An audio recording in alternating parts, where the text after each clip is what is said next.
Observation or analysis. What is that you do with your life situations or with your emotions in your life? Let's understand a subtle difference between observation and analysis, which often leads to overthinking and making us anxious, depressed, or sometimes just restless. So let's understand today in a deeper and a subtler way the difference between. When it comes to understanding or knowing about your emotion, both these tools are very important skills that you can learn. Even if you don't learn it as a skill, that comes as a natural part of your being. So if some event happens or something happens in your life, like before going to an exam, you get nervous. Before presenting your presentation in front of your team, you get nervous. Before taking a challenge which you have never done before, like you have gone for a trek and you are you're having fear of falling down, you get nervous or you get anxious or get scared. So these are some of the life situation I am giving for you to understand how you can use observation and how you can use analysis.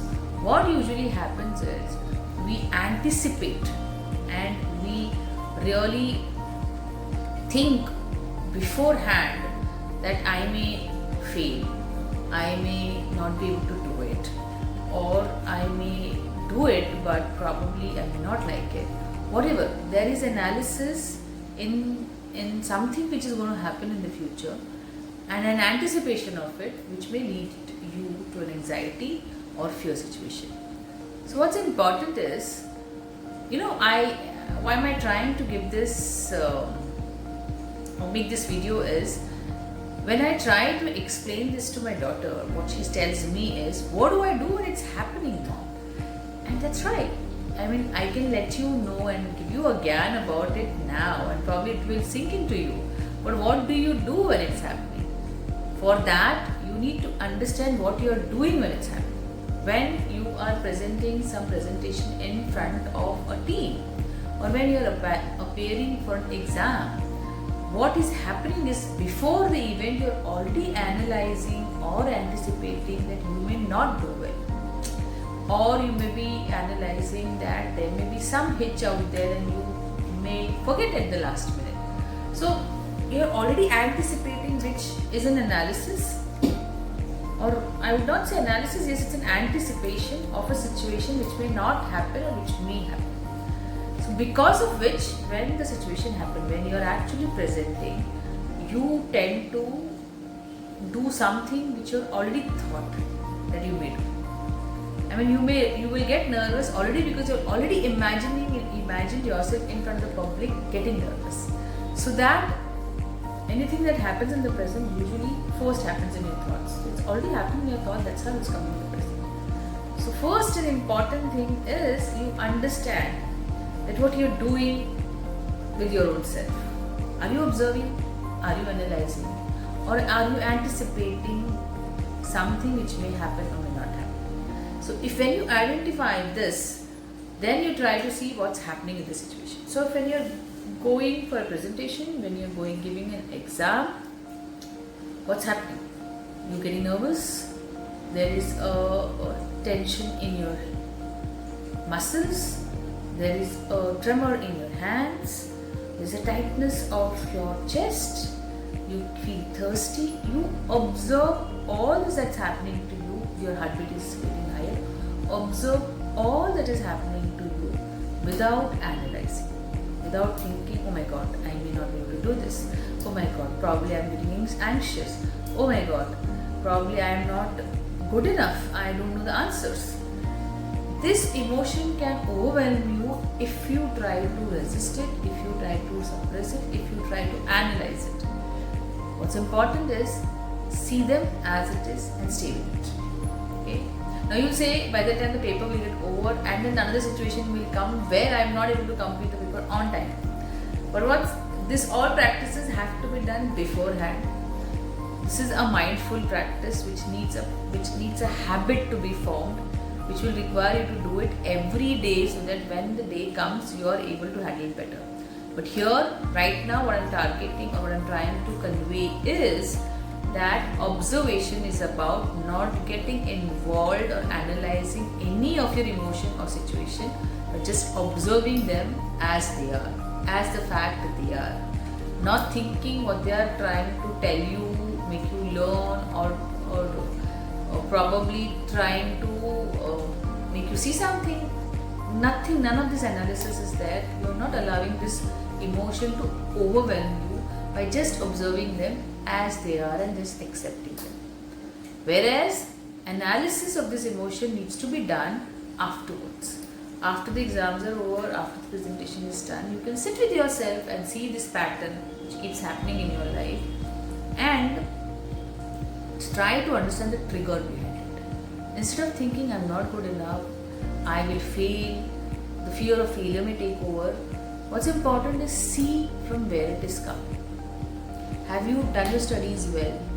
Have you actually learned those nukes of the presentation very well? If you have done your hard work well, still when you're having this thought, then there is a fear which is telling you that you're not good enough. So this has to be addressed. I am not good enough. I may fail. So all this has to be addressed, which needs a person who can really help you see your emotion. So that you need to address afterwards. Analyze why are you feeling, from where are you feeling, what are the triggers, emotional triggers, what are the causes of this emotional trigger, from where, which part of the past it is coming. Once you analyze and once you are aware of them, that's when these things will not exist. So analysis is important after an event. That to not, it's a very, very small and a subtle balance of when you overanalyze and you get into overthinking. So you need to stay there where you're analyzing to solve a problem, to understand a situation, to get better, to grow better. Really understand them and from that space analyze the situation. That's when you will be able to take a better decision, a better choices for your own self and for the people around you. Your relationship can also get better. When you're analyzing your relationship, you will be seeing the point of view of both of you, for you as well as the other person, and then probably take a decision based on that. So, observation and analysis both are an important part of your life, but when to use what is important. Now, the question where when I'm trying to observe my emotions, I may lose time. So at that such time when you're actually doing something and you are getting overwhelmed by your emotion, rather than analyzing your emotions, why and how it's happening, concentrate on the present moment, and that's your breathing. Learning a breathing technique which will keep you grounded to the present will help you to settle your emotion and move forward. That's how observation will help you to gain clarity over a situation, and then you will definitely know how to take charge of it. So, hope this video has added some value to your life and you have understood whether you are observing or analyzing. Do write in the comment section, in the comments, whether you observe your emotion or you observe your life situation or you analyze your life situation, and if you're doing so, this is for what? Is it helping you to solve the problem? Is it just a curious analysis that you're doing, or you keep observing and not actually analyzing anything but you love observing? So what are your part of being which happens in your life situation? Observation, analysis, overthinking, what is it? But you know now where we can stop overthinking. By just analyzing them and trying to find the answers to your triggers, that's where it comes from. It's just helping you to break down the things into smaller pieces and help you solve it. So what is that you are doing in your life? Hope this will help you, and thank you for allowing me to add this value to your life. Thank you and see you again.